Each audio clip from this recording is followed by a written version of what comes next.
Welcome everybody back to the Red Cartel podcast. This is our fourth podcast, is it, Leon? I think it's our fourth main podcast, talking about all things football and our opinions on kind of how things have been going. This podcast we're going to be focusing on the Premier League. It's back. It's amazing. We've been waiting a long time for it.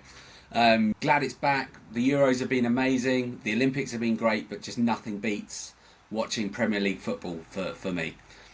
So this session we're going to be talking about kind of last weekend's results, what we found interesting, some of the big talking points, and really just chatting shit about football. How you doing, Leon, mate? It's been great to see you again, buddy. How you are?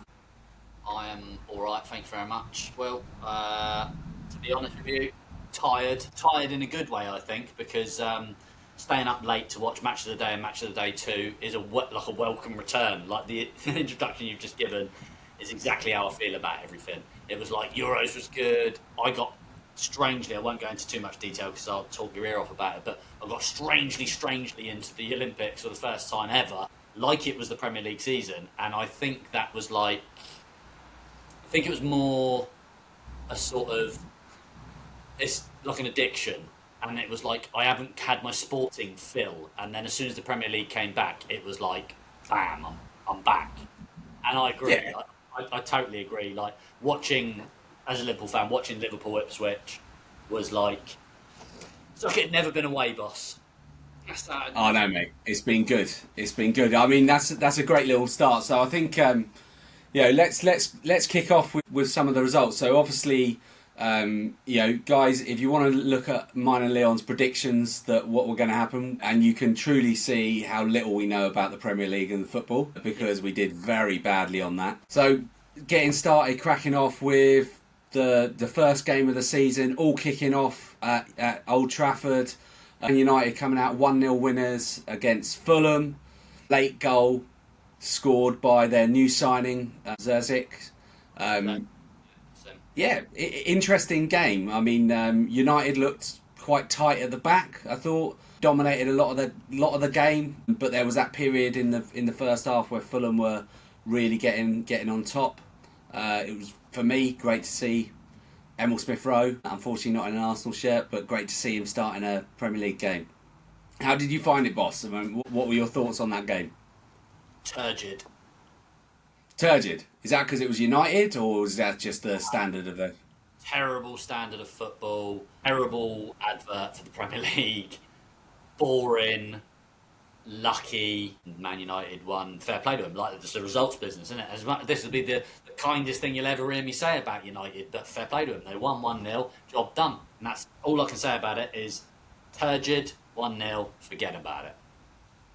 Yeah, fair enough. I mean, United had some good chances. Bruno should have scored a couple. He's in my fantasy football team as well, so that annoyed me even more. But yeah, there wasn't many talking points about it, but yeah, good result, good start for the season for United.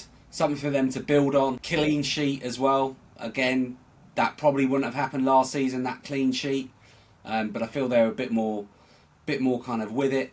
Harry Maguire playing a bit of a beast mode game as well for them, really standing up. I think he's had his distractors, rightly so. I think he has a lot of flaws in his game, but really doing the business for United.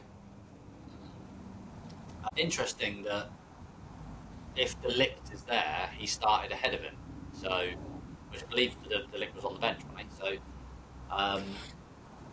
it's interesting. They're going to play Maguire ahead of De Ligt, like, for now. Yeah, they played Maguire and Martinez. I think De Ligt probably just easing him in, right? He was only at the club for a few days, so probably wasn't something they want to start. But obviously they did start their new right back at left back, but yeah, they still started him, so played well. But apart from that, I don't really think there was many talking points on that game. But yeah, really, it was a solid start to the league. I disagree. I think it was boring, and that they were, but both teams were really boring, and just like Man United were lucky, in my opinion. I couldn't see an identity of what they're trying to do. I have absolutely no idea. Their midfield is all over the place. It's just all over the place, and that's just my opinion, obviously. But I think that was like, if someone had never watched the Premier League before and watched that game, and somebody said that's the 14th and 15th best team in the Premier League, they'd have gone, "Oh yeah, it is. Yeah, that's what that is. Yeah, cool." Yeah, yeah, okay. Well, I mean, I think it was slightly better than that, but yeah, it was, as you mentioned, it's a results game, so it's on there, and it's United at the end of the day. You probably thought, actually, neither of us predicted that they'd win, but yeah, that was probably the what most people would have predicted a United win. Yeah, I agree. Yeah. On to the next game. Literally the next game was your boys kicking off your season. Obviously, you would have paid much more attention to that game than I did, but it was still great to see that 12:30 kickoff again. Keeping on that Klopp tradition, I think Slot was having a go of the 12:30 kickoff again. I never really understand reason why people dislike the 12:30 kickoff, because you get to play before your rivals, and you get to put those points on the boards for me. But how did you think the game went for Liverpool? Well, before I get into the Liverpool, I'm just gonna answer that quick slandering of Slot and Klopp and the half 12 thing. We've played like double the amount of the half 12 games since, like, compared to any other club since it has been a thing. And like, I've never cared the same as you. I'm like, who cares? You're just playing when you're playing. But what I don't like is any amount of unfairness. And quite clearly, in the Klopp and Guardiola era, when we were going against Man City, I think it was something like 27-14 of games that we played at half 12 versus Man City playing at that same time. When we've had similar midweek fixtures. Only reason I say that is because I'm a Liverpool fan, obviously, and we didn't do too well in half 12 fixtures. Maybe that's why Klopp was moaning. Maybe that's why I've got a sour taste. But apart from that, now that's answered. Ipswich versus Liverpool match. Talking points from watching the game. I mean, cliche, game of two halves. I think we've been sort of strangely. I don't know how to describe this, but like, we've been like, everybody who's talking about us and writing about us and stuff is like, Liverpool played really poorly in the first half, and then we played really well in the second half. Whereas I think we just played average in the first half. We got out-muscled, out-fought by Ipswich, but they're not a very good team, and so they couldn't create enough to actually trouble us. And then after half time, clearly from Slot's comments as well, it was like, well, we're losing too many duels, get out there and fight. We changed our tactics slightly and fought better, and then we probably could have scored. 2-0 was massively flattering to Ipswich. It should have been 5 or 6. Like very, very, very easily 5 or 6 as well. Interesting that Jota started ahead of Nunes. Gravenberch playing in the 6 is something that I'm not necessarily used to, apart from under Slot. And he played well in the second half, so it's interesting, considering we need to buy one. And of course, then the main man, Mo Salah, scores, gets an assist, and breaks the record. Gets that record. Yeah, unbelievable. 9 Premier League goals on the first day is crazy. That's crazy good. Apart from that, again, results business. First half, other fans would have been, as I said about United, boring. Like turgid, almost. And it's like, Christ, is our Ipswich just going to win this? It looked like, for all intents and purposes, a game that was going to be 80 minutes 0-0, long ball or corner maybe, long ball counter-attack, Ipswich score and Story and Liverpool lose. But instead, it was completely different. After half-time, we were like, it's actually one of the best attacking displays, even including the Klopp era, I've seen from us. Really, really good. Really impressed with the attack. Yeah, it's interesting though. Why do you think Jota started in front of Darwin? Is he injured? Well, so there's two schools of thought on this, and I'm in the second camp, which is, the first camp is he played in the Copa America and went deep, semi-finals thing, and so he's tired, and especially being an explosive player, perhaps that is. But then Luis Diaz basically got to the same sort of place as and he started and played the whole game. So he might have come off late. Actually, I can't remember. I think Diaz played the full game. The problem with that is that, the second school of thought is that Slot doesn't like something he sees in Núñez. Yeah, because you would have thought that's like, he was your big signing a couple of seasons ago. He hasn't really kicked on as much, but he doesn't seem to. Yeah, maybe there's a bit of trust from the manager, saying trusting him to start those games. Well, Jota is a better player than Núñez, but Núñez is a better, like, Jamie Vardy style striker. Yeah.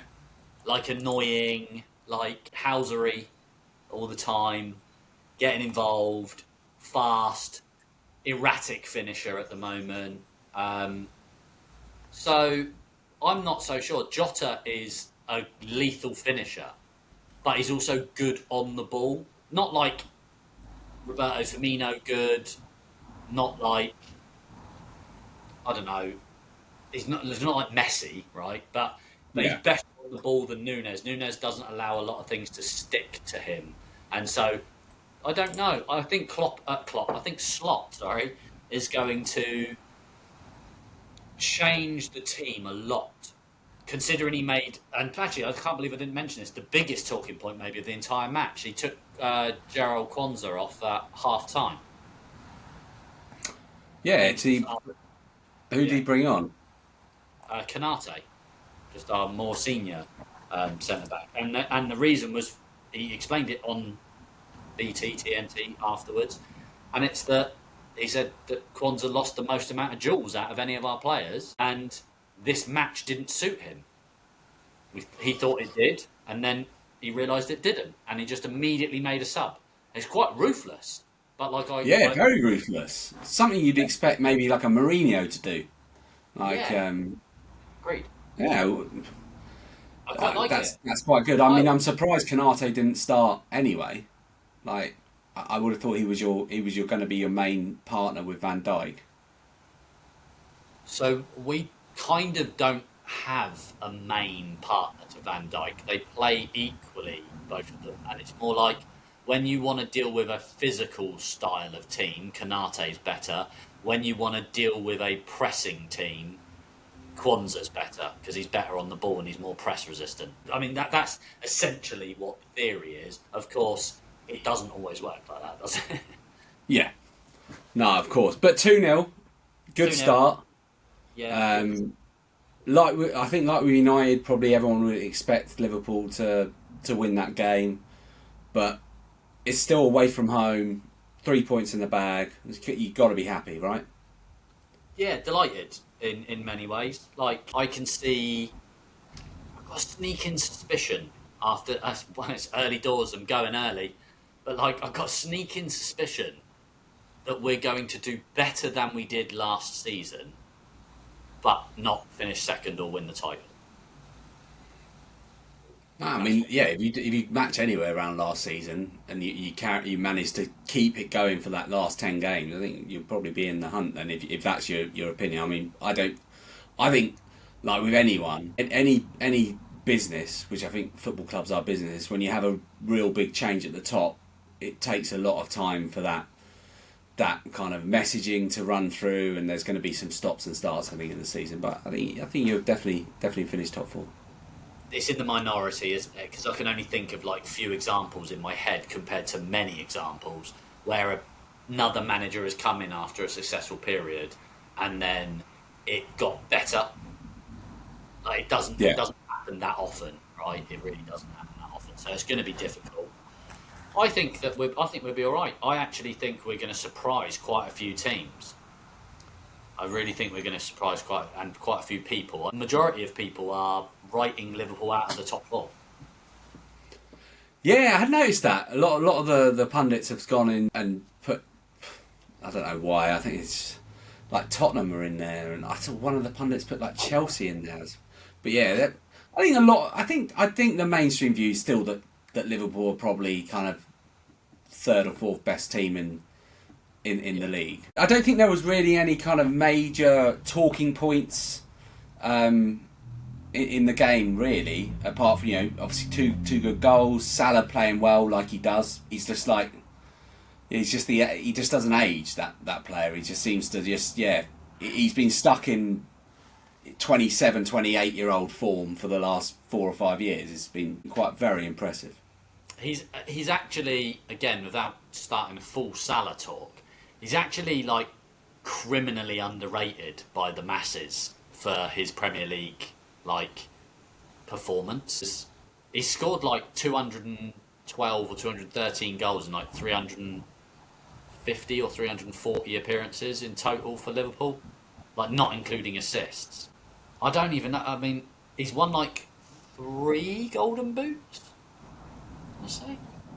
Yeah, maybe, I don't know, but I don't think he's underrated. I don't think many people underrate him. When we got into the PFA Team of the Season that just came out.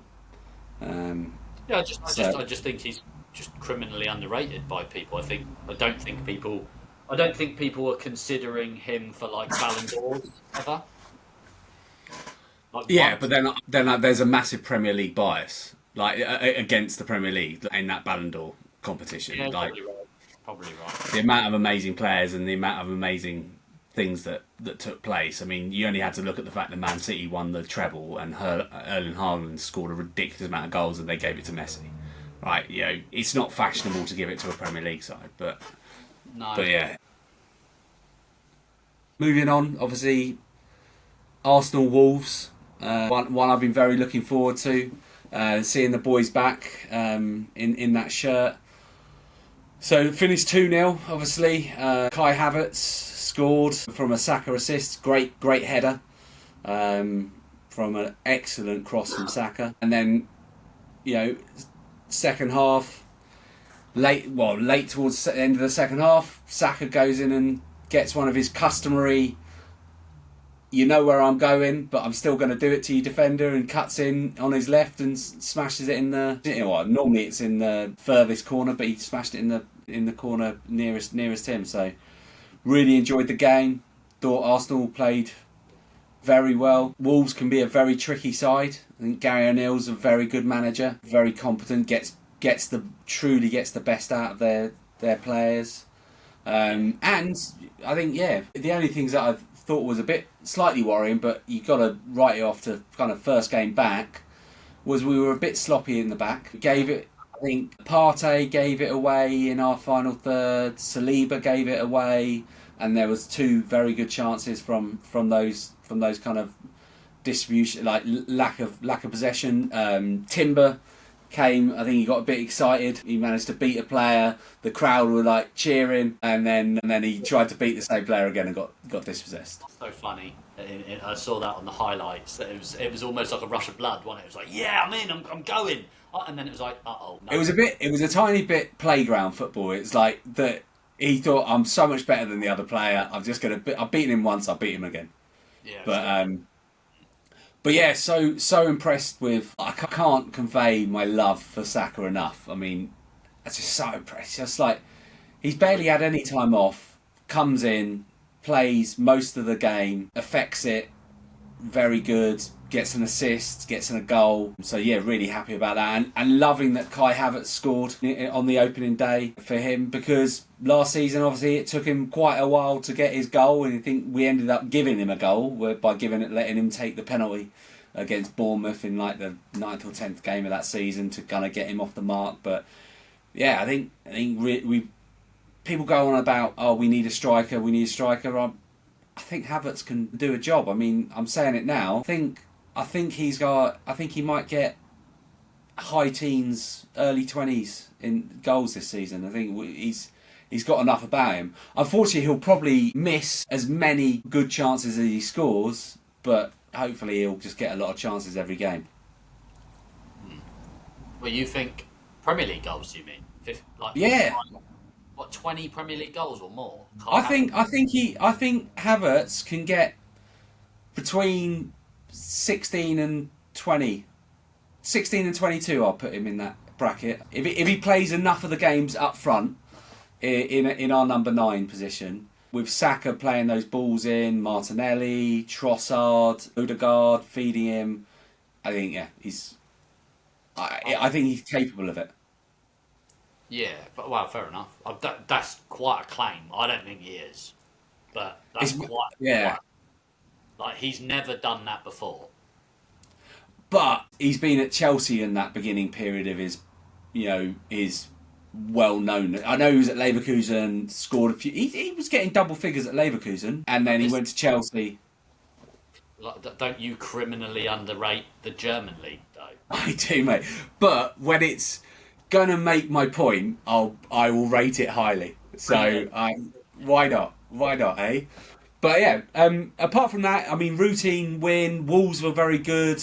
Put us under the cosh, obviously, until I think when Saka gets the second, and then it's game over, and we kind of know that it's game over. Like, obviously, the big talking point outside of the goals is how Wolves ended the game with 11 men.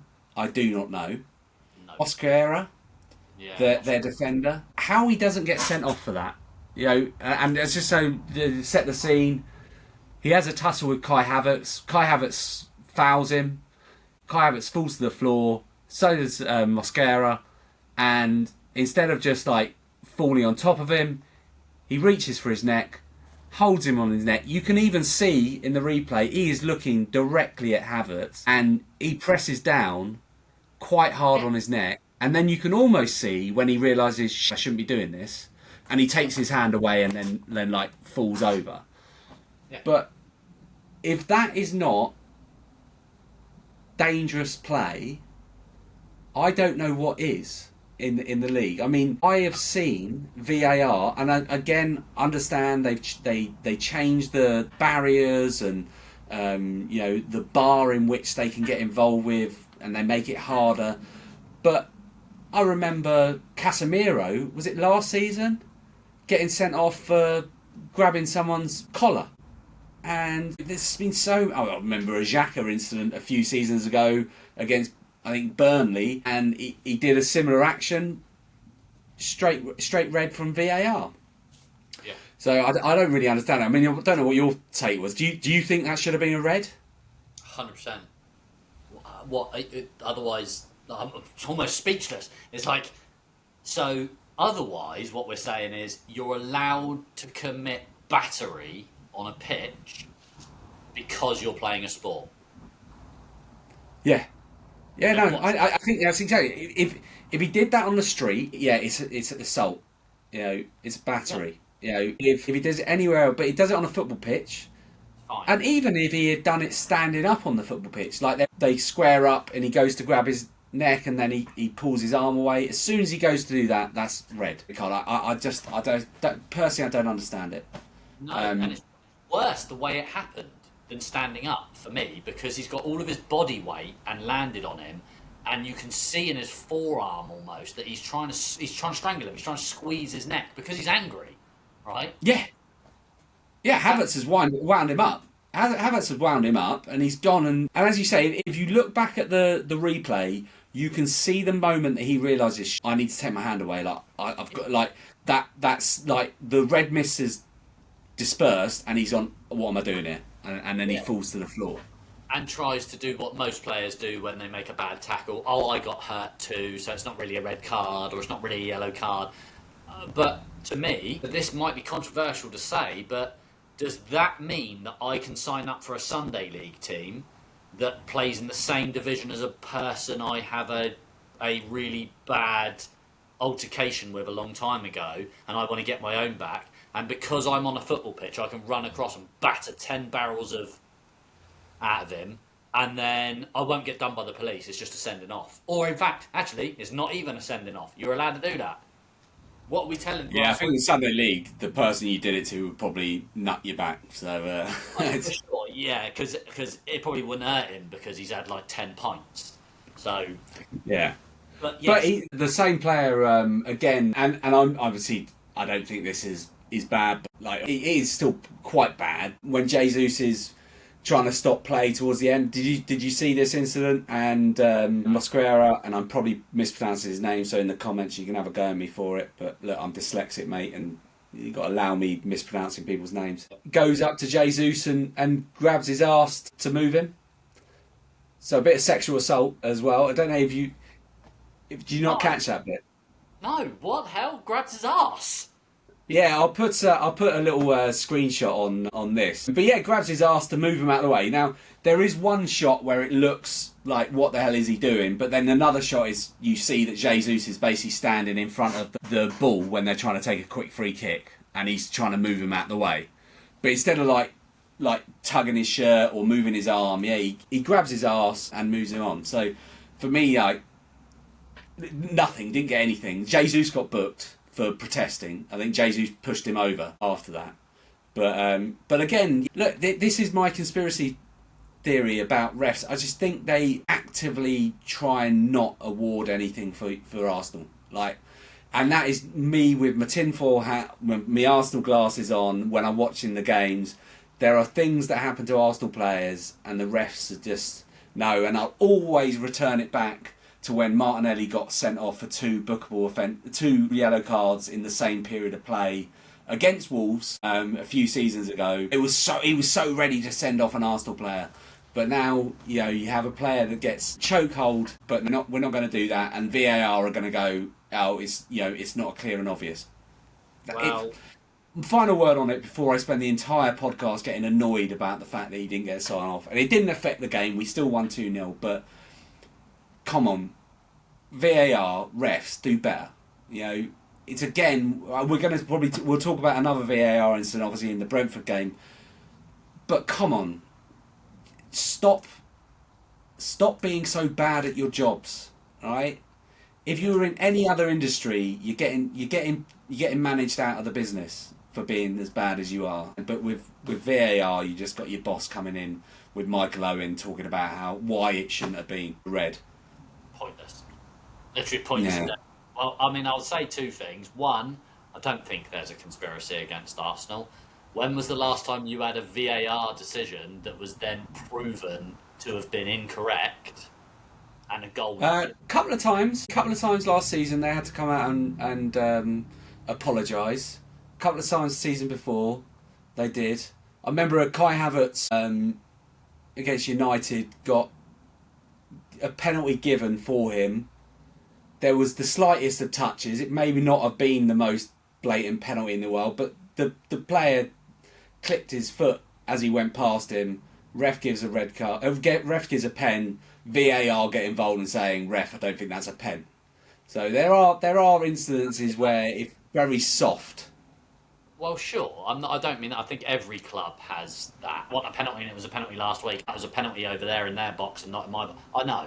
But what I mean is, I don't remember there being many high-profile, Arsenal have been done. They should have, like Liverpool against Tottenham, is what I'm referencing. Oh, what do you mean, like Arsenal versus Newcastle last season? Yeah, that. Yeah, exactly that. Yeah, Guimaraes, elbows. Is he's not allowed to do that, boss. Regardless of whether it was in the same bit of play, he can't just go and foul somebody, and then because he's angry, go and run and foul somebody else, and then be like, I got fouled. Can't do No, all I'm saying with the Martinelli one, and I brought it back, we have never seen before, and we have never seen since, a player committing two offences in the same movement and getting two separate yellow cards for that. But I think we're going off topic and talking a long time ago. But but yeah, no, still very happy with the win.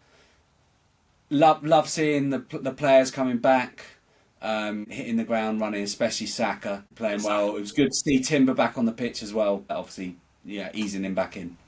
Yeah, Saka was phenomenal. That's sort of his level now. He's in that same bracket as Salah. And he will be doing it every year now. The one thing I'm concerned for Arsenal, and I don't know if you're concerned about this, maybe you're not, maybe as an Arsenal fan, if you lose Saka, if Saka has an injury that's longer than a month or two, do you think you'll struggle? Because I think you will. I think he's 70% of your creativity.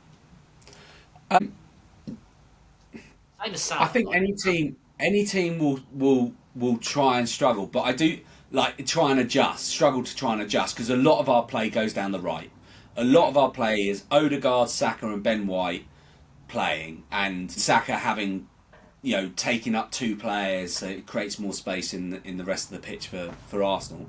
I don't think so. I think if we lost Saka, it'll be a big blow, more of a blow mentally for the team because we rely on him so much than actually can Trossard go in and play there. But we are lacking on that right hand side because really, I think who have we got?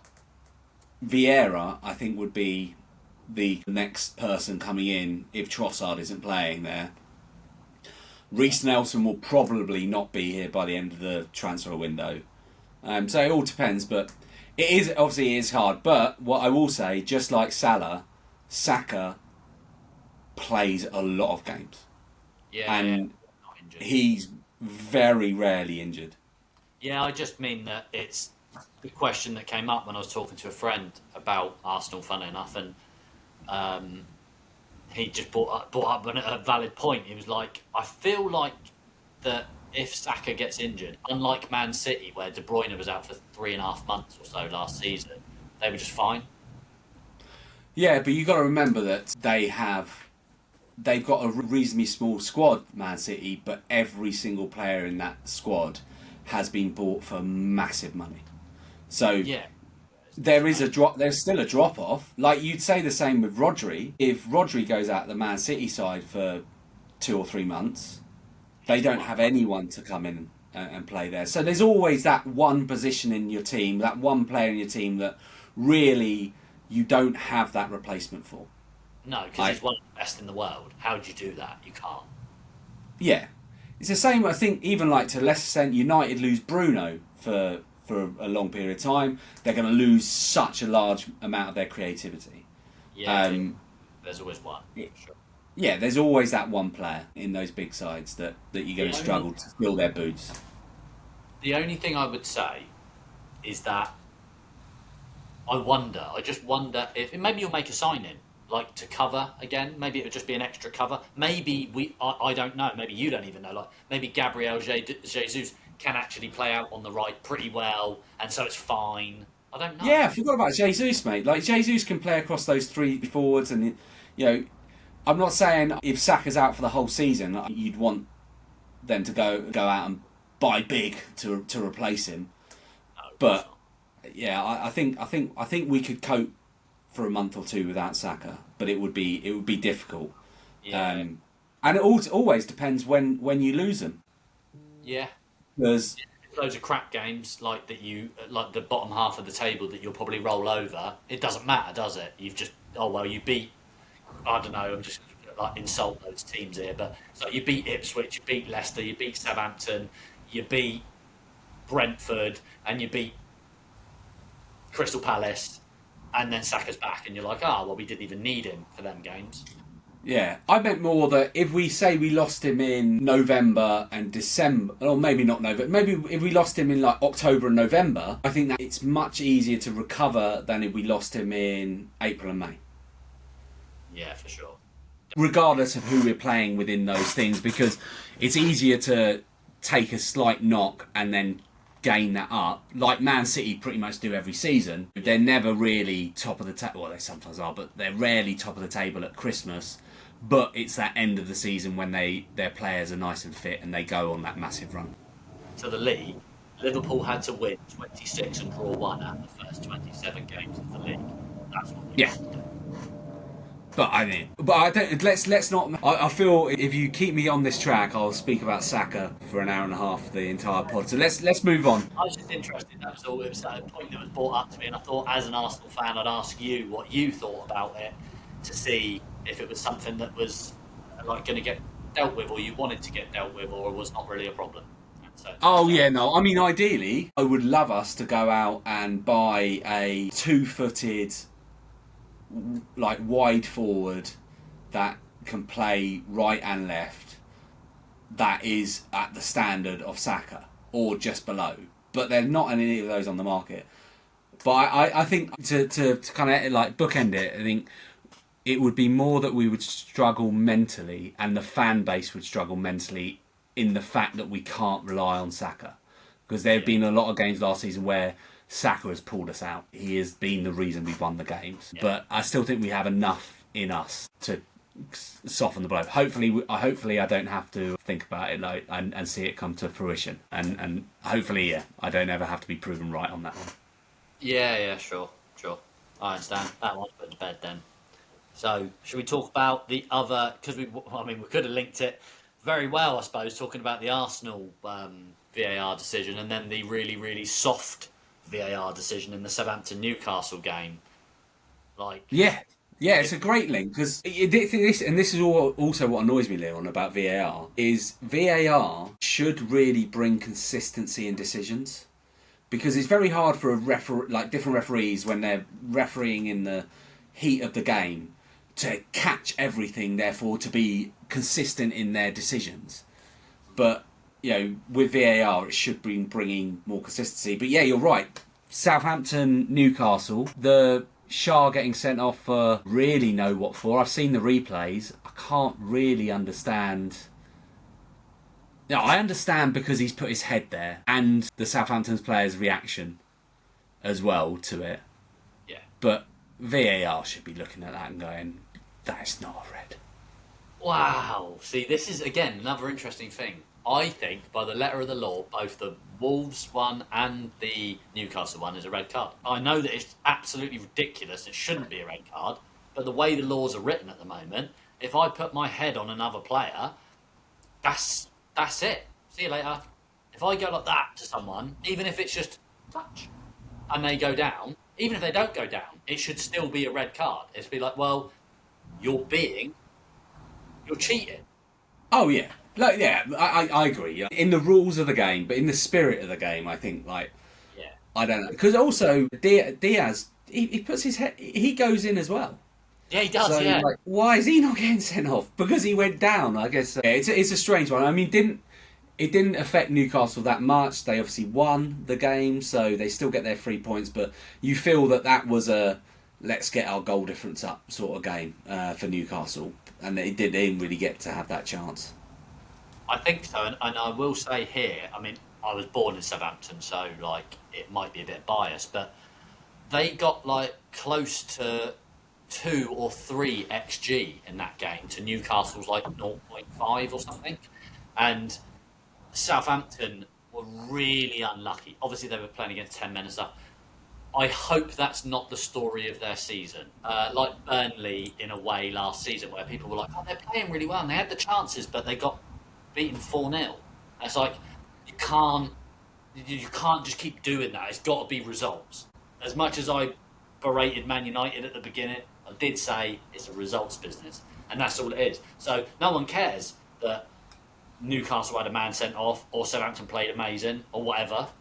They care that Newcastle won. They got 3 points. See you later. Job done. On to the next one. No, definitely. I mean, that's the thing, and that's what's going to get Southampton at the end of the day. If you don't have that clinical finisher in a team like Southampton, you're going to really struggle. And of course, they had probably a better XG because they were playing against 10 men for a very long time. Yeah, they were. Right. At least 3/4 of the match nearly. Yeah. So, I mean, when did he get sent off? Let's have a quick look. 5 minutes, I think it was. Yeah, 28 minutes. Yeah, 28 minutes of the game he played. Yeah. So, and it was ridiculous. Everything about that whole thing is ridiculous. And again, it's what we're complaining about more is consistency, isn't it?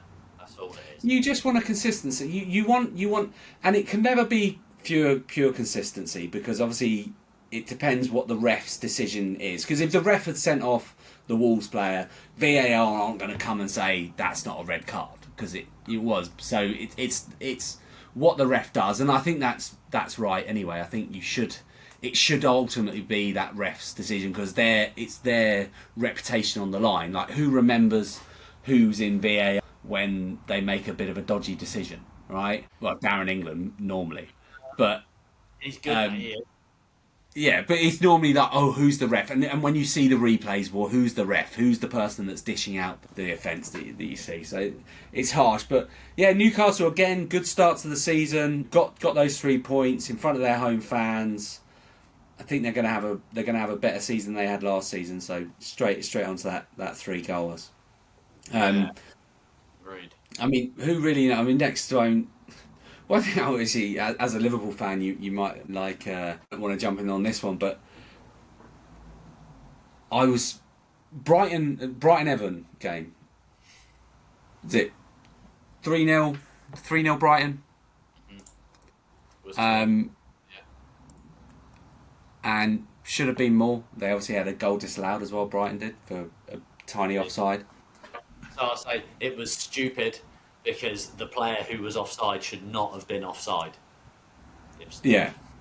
It was easy, and he was. He was impatient. But again, I was so surprised how bad I know they're bad, yet they take me by surprise all the time.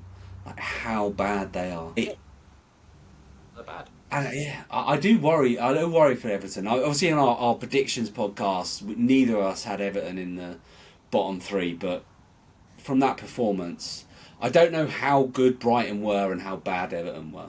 Like, what was that mix? Where was that on the slide? It was probably that Brighton were very good and they're going to cause a lot of teams a lot of problems. But Everton just seemed like they just, yeah, I just don't understand them. I don't think Everton are any worse, and this is what's kept them in the league forever. They're not any worse than, I don't know, 5 teams, or how I should say it is, there are at least 5 teams in the league that are worse than Everton, and so they've got a buffer of like. But however, Sean Dyche, defensive manager, knows what it's all about. Probably be all right still. They just probably pick up enough points against teams like Southampton and Leicester and Fulham and teams like that. They'll beat them. And Brighton are not that. Brighton are better than all of those teams. Brighton Brighton are a good side. Yeah, they are. They're tricky. Very good side. Brighton away is always a horrid game. It's home. It was Everton. Everton were home boss. Oh, I know, not that, but I just mean from a Liverpool perspective. Oh, Brighton yeah. always horrible. I hate that game. And yeah, Everton lost at home, but then Everton fans are always a bit weird as well. So like maybe because they're like, we're the dogs of war. Yeah, we're like, us against the world sort of thing. But Liverpool do that, and it's like Everton have decided. I'm sure Everton fans are going mental, but like it's like they copied it, and they're like the rubbish version of it. It's like, yeah, we're the dogs of war. And it's like, all right, cool. I always think Everton are a League 2 Man City. Like big players, like got that big target man, but they're just their ability is just poor. Poor. Dwight Neal is one of their best players. Yeah, I've never gone. Do you know what? Everton are playing on a Super Sunday game. I'm really looking forward to that game. No. Like, never. No, because they've always been boring. Yeah. Always. But again, I'm surprised how much they got played off the park, though. I would have thought Dyche having that second season, having all that pre-season with them, he's a very good manager. He's very good at organising a team, and then they capitulate. So. I don't know. Like, the answer to the question that you said earlier, which is I don't know how good Brighton were and how bad Everton were. The problem is, I don't know. Brighton are an unknown with their young manager, and like, I don't know. They could be a bit of a surprise package this season. Not in the way that it was like, wow, Brighton have come out of nowhere, because they've obviously been good. But I think they might be possibly one of those teams that maybe even pushes up more the league than I think, or would have thought as well.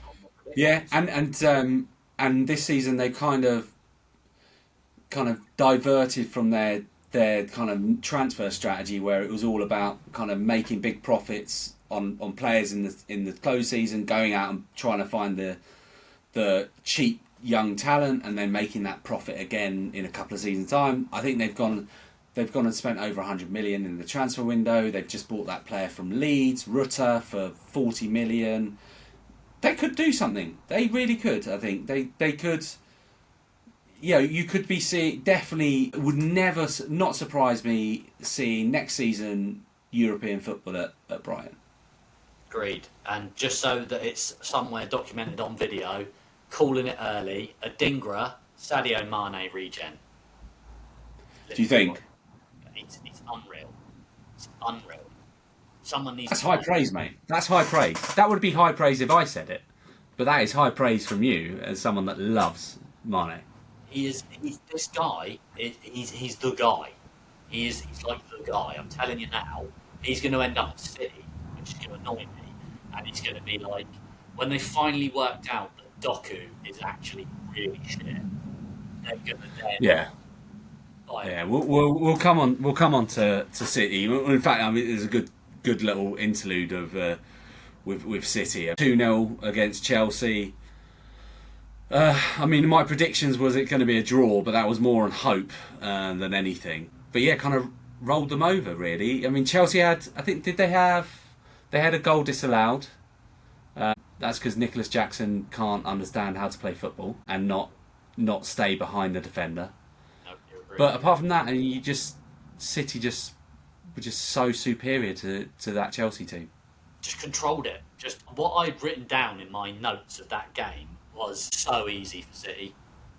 Yeah. And it should have been. Just going away to Chelsea first, anywhere, away, first game of the season, anywhere, is not easy. It's never easy. And City made it look like a pre-season game, almost. Not quite, because it was more intense than that, but they just controlled it, and they didn't have Rodri. Yeah. Just controlled it, put Kovacic there, and Kovacic, and just dominated, and that was it. It was like, oh well, there you go. Here's the new way. Although it's actually, again, I won't go too much into this, but it's actually an old tactic that Pep had employed, like close to the beginning of his Man City career, and he sort of brought it back in the first half. A way of attacking, but essentially it was just easy. We were talking before the podcast. Chelsea are just a bit of a basket case club, so you just never know what the hell's going to happen. Yeah, you don't know whether they're going to be amazing. That's very rare, but the majority of the time they're just subpar. It's nice to see from me, from an Arsenal fan. You know, we're basically having to watch Chelsea win the title. Well, or dominate Arsenal. So it's nice to see. Or Crown of London has officially and firmly been taken back off of Chelsea, because it was Arsenal for a long time, and then Chelsea nabbed it off you for like 15 years or 10-15 years, and then now you've gone, no, do you know what, we're now the king of London. Yeah, I think the whole Abramovich era, pretty much Chelsea were there, but you know, there was reasons why. But yeah, goals from Haaland and Kovacic. Good goal. Both good goals. Haaland's was a good goal. Like, just using his brute force, just barging off the defenders, and then just, putting it in the back of the net. Classic Haaland goal, I think. Yeah, in and around that 12 to 6 yard box. And then Kovacic, lovely goal. Keeper probably could have done better, but still, lovely goal. There is. I mean, yeah, but there you go. I mean, also, what I find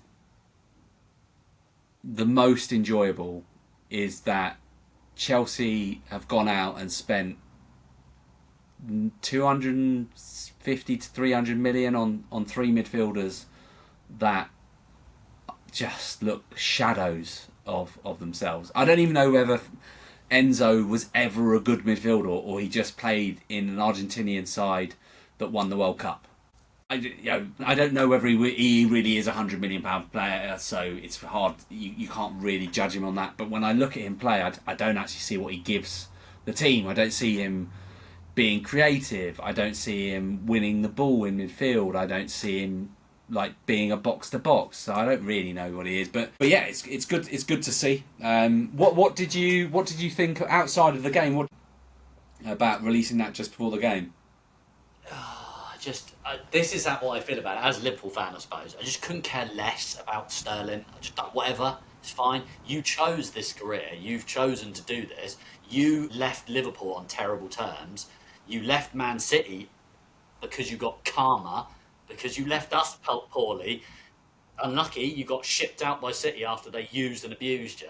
And now he went to Chelsea, which, as much as I don't like City, they use and abuse players less than Chelsea. If you could have searched for years to find the perfect use and abuse club, if you were a player who didn't want that to happen, you went to Chelsea. And now, do you know what? They bought 5,000 players in your position. Unlucky. Yeah, I do feel. I feel I don't have that. I don't have that same thing for Sterling. I think he was a great player, and he left. The problem for Sterling was that he left Man City to join a Chelsea revolution. Like he was their marquee signing, the Bowley's first sort of marquee signing, came in.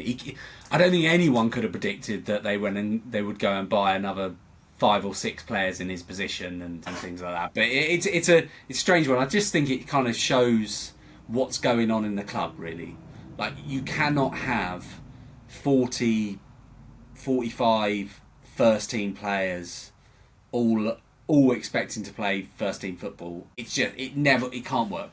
It can't work, and you'll probably see more of this coming out, of the woodwork.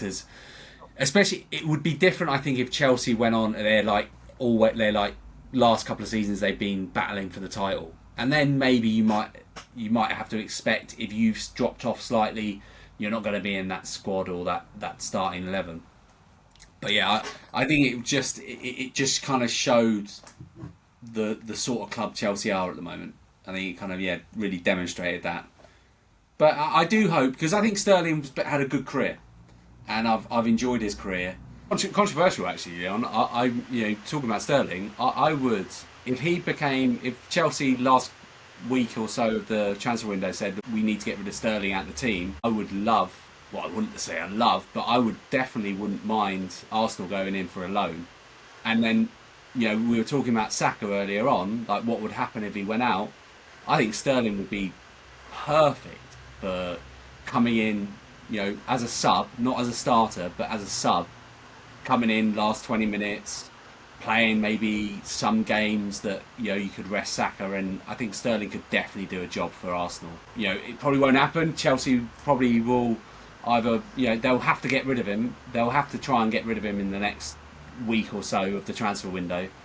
Yeah. I think he could definitely do a job. I think he's 29 or 30. Although you think Sterling is probably 36 now because he's just been started at Liverpool when he was 17. He's still relatively young. I know he's had a long career, but I think he could definitely do a job on there. Moving on to the next kind of part of the weekend, we got the Brentford Palace game. Very good result for Brentford. Palace are a very good side, very good manager. So I kind of thought Palace would probably win this game. Especially when I heard that Ivan Toney wasn't starting and he's not in the team anymore. But yeah, 2-1 Brentford. Couple of basic goals, really, nothing that special. I think Brentford's first goal was pretty good. Scored a good goal. I forget who scored. Who got the? I want to say the first. Buemo, but I don't think it is. I think he might have scored the second one. Yeah, no, I think it was Mbeumo that scored. Yeah, 29th minute. Vasa scored the second. But of course, the big talking point was Eze's seemingly good free kick getting ruled out for a foul. I mean, what the ref's doing there, I don't really know. Again, I think I was reading that there's been a new directive around kind of fouling, holding within the box now, and the ref should blow up. But what the ref was doing, blowing up that early, I mean, to give him his dues, probably didn't think that Eze was gonna shoot from that position. But what a goal! Such a shame, because definitely that goal would have. I don't know what's coming up, but I'd be very surprised if that goal wouldn't have won goal of the month and wouldn't have been in the contenders for goal of the season this season. What are your thoughts on that, mate? He's robbed Eze of a potential. I'm not saying 100%, but potential Puskas award. Again, might not have been, but he's robbed him of one of the best goals he'll ever score, ever, and he did it for. So I don't like this argument either. It's like he blew up too early, and now VAR can't do anything. The game had stopped. But Yeah. At the same time, why VAR even getting involved with that? And if the ref has made a mistake, and even by his own admission admitted it to Eze and to more people, surely, if he knows he's made a blunder at that moment, why can't he have the wherewithal to be like, I've made an error, it's a goal? Nah, he blew the whistle before the ball went in the net. I know he did, and that was his mistake, because he was calling it out for a foul in the box that wasn't a foul. Yeah, but yeah, I suppose as soon as he blows the whistle, the game stops, right? So, you can't say, oh, I didn't mean to blow the whistle, or I made the mistake, so we'll give the goal, because the keeper's going to be like, well, no, I heard the whistle, I didn't go for it, kind of, although he did. But yeah, it's a shame. Annoyingly, it's starting to set the agenda, starting to set the narrative that VAR are just not learning from their mistakes. And I mean, how Howard Webb's doing the job, I just don't understand. I mean, it'll probably be with his mate Michael Owen, chatting about the fact that it was a mistake and we apologise, but they've got to stop making these mistakes. It's becoming a laughable. It is laughable. That's the exact word. Laughable. It's a joke. Yeah. It's a joke. That shouldn't happen. But apart from that, good game. Brentford played very well. They couldn't rely on Tony because of obviously the potential transfer to Saudi, which again I'm so shocked that he would even consider it. I don't understand why a Premier League sides are not coming for him. Why Chelsea have not come in for him. Why United didn't go in for him. So it's a strange one, but yeah, it would be interesting to see how that plays out. I had rumours that he's got a £15 million release clause, or some clause that he can be bought for 15 million quid. No, they were asking for 80 million last January from when Arsenal was sniffing, and then obviously he's only got 1 year left on his contract, so they're never going to get that. I think there was rumours about the amount Tony wanted as a package. I think he wants lots of money, which I don't blame him. He's a proven Premier League goal scorer. He's 28. He's coming into his last big contract. Why not? Why not go for big money, right? You should expect that as a proven Premier League footballer. But yeah, it's a strange one. But apart from that, I don't really think there's much going on there. Good result for Brentford. Sets them up nicely for their season. And I know we were talking about, when we were doing our predictions about, could Brentford get pulled into that relegation zone? I think they've just got too much about them to get there now. I think so too. And let's end the pod on the last game of the weekend, of the weekend's fixtures. It happened on Monday night. Spurs, managed by the second coming of Christ in Ange, failing to win against Leicester. So always good to see. 1-1 draw. Good goal by Porro. Well, I say a good goal. It kind of went off his shoulders, but it was a very good assist. And then, of course, Jamie Vardy coming up with what he does best and scoring that goal. Yeah, banging in a goal. And again, like I was talking to you earlier, that 7 goals on the opening day of the Premier League. I don't even know how many seasons Jamie Vardy had played in the Premier League. It can't be many more than 7. That's a great shout. I wonder how many Premier League get. 1, 2, 3, 4, 5, 6, 7, 8, 9. This is it. Wow. This is his 10th season in the Prem. He scored on 7 opening days out of 10. That's crazy. That's crazy that how long I don't in my head I don't see Leicester as a Premier League side, but no. 10 out of the last 11 seasons they've been in the Premier League. So yeah, they are a Prem side really. But yeah, crazy, very good.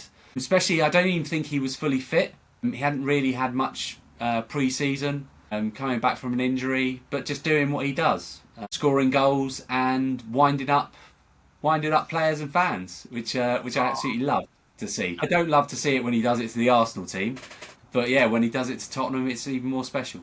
He's done it to everyone. He did it against Liverpool. He's one of those players that has a fight with the fans, and annoyingly, he always comes out on top. It's really annoying, but even if they don't win, he bangs in 2 goals or something, and so for moments in the match, he'll be right in front of the crowd, your crowd, giving it something. Yeah. And I like that because he takes it and he gives it back. All right, cool. And I like Jamie Vardy. He's a bit of a street urchin, little I'm Camp State footballer. I'm rough, I'm fast, I'm gonna score, and I don't care who I hurt to do it. I like that. You can definitely tell that he has had an upbringing in non-league football. He's that. You'd expect to see a Vardy type, obviously not as good as him, but a Vardy type on the pitch on a Sunday or a Saturday in non-league. I played with one. I won't say his name, but I played with one semi-professionally, and he was basically. I'm surprised it wasn't Jamie Vardy. Genuinely, the sort of people that have lines in their hair and lines in their eyebrows and a sleeve tattoo, and they're from round the corner and. Not because I'm from a working class family, but from a poor family, and they're it's everything is on the line every match. They've got I don't know, they've got to fight everyone. Yeah, you definitely tell players that have come from the non-traditional route into the Prem. So obviously, the majority of players playing in the Prem, if they're kind of English. Developed, they've gone through the elite academies. They played a lot of maybe they've gone to the Championship. They come up. They've never really had to go to that League 2 conference leagues to get their time. But yeah, there's always different. But I did love when Vardy did the old. I've got one Premier League. What have you got? Of course, he can do that to a lot of players, and the same he could do it to the Arsenal team as well. Most of the Arsenal team. But yeah, no, I did enjoy that a lot. Yeah, but he was doing it to the club, so he can't do it to Arsenal in the same way. You know what I mean? It's you can't lord something over somebody that someone in their history has got because it loses its impact. But when he's how many you got then? None. As a whole club, in the whole history, in the whole time, you've got none. And do you know what? Little old Leicester, we got one. Yeah, no, it's great. It's great fun. I also obviously glad to sit here that Bentancur is all right. I don't know, when I was watching the game, did you see that when he got knocked out and he's just I did the old rewind on Sky, and you could see it looked like he got knocked out mid-air and then just smash on the ground. I mean, it looked horrible. I'm not surprised Sky didn't show it in real time again, but yeah, it looked good. But it was good to see that he's back up and he's getting.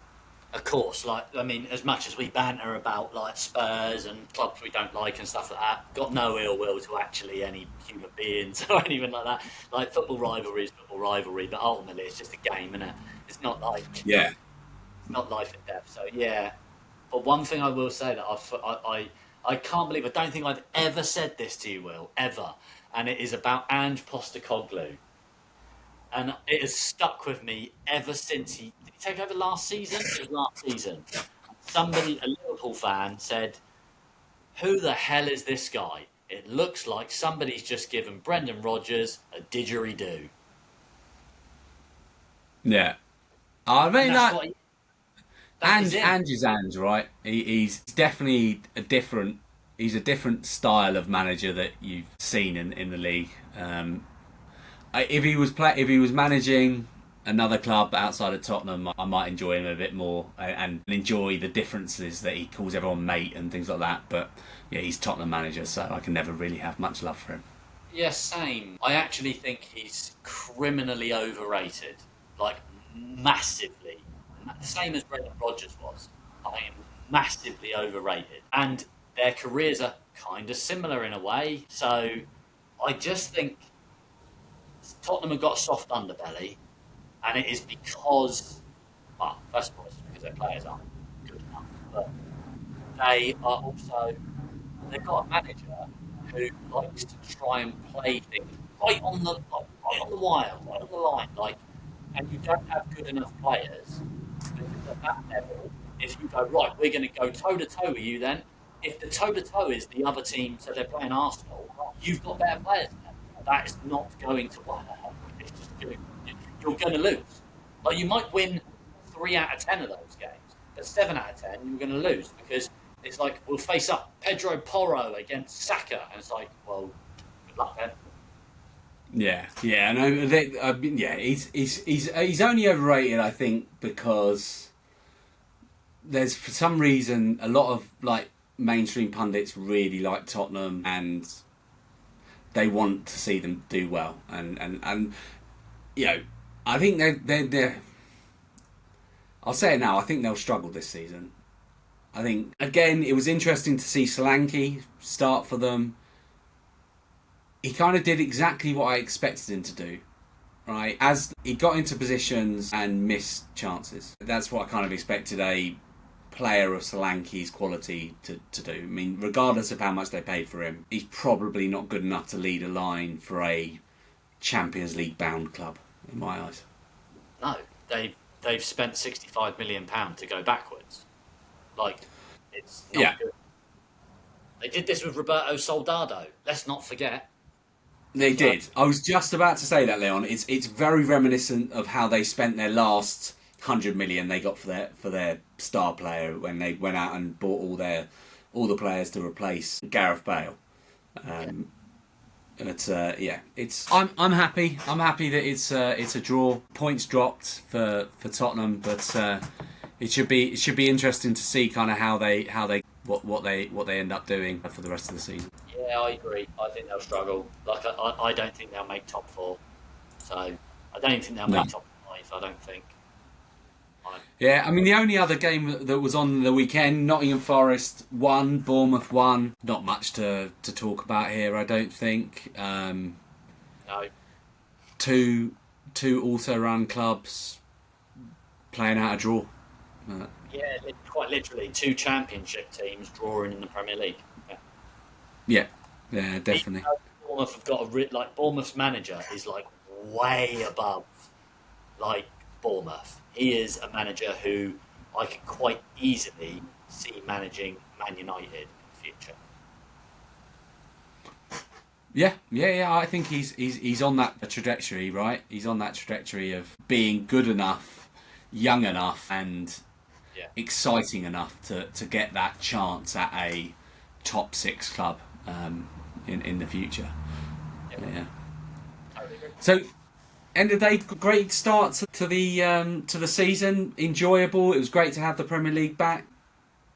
Leon, mate, I can't believe we just spent that long talking about the Premier League. It's been enjoyable. I hope if people are watching, they've enjoyed it. And mate, let us know what your thoughts are. Right? If you disagree with our opinions, please take with a pinch of salt my opinions on my tinfoil hat around the conspiracies of the refs against Arsenal. It's just what I like to do. But yeah, it's been an absolute pleasure, Leon. I look forward to our next pod. Guys, also we're going to be filming our predictions for the upcoming fixtures as well. Jump on that. It's just nice and short video. Tell us what you think about those. But yeah, always remember, like and subscribe. It doesn't cost anything to subscribe on YouTube. Just click that subscribe and then let us know what your thoughts are our thoughts on the opening days of the Premier League. Shall I say goodbye? Yeah. Let's see you later, everyone. Have a great one. Bye all. See you later. Take it easy.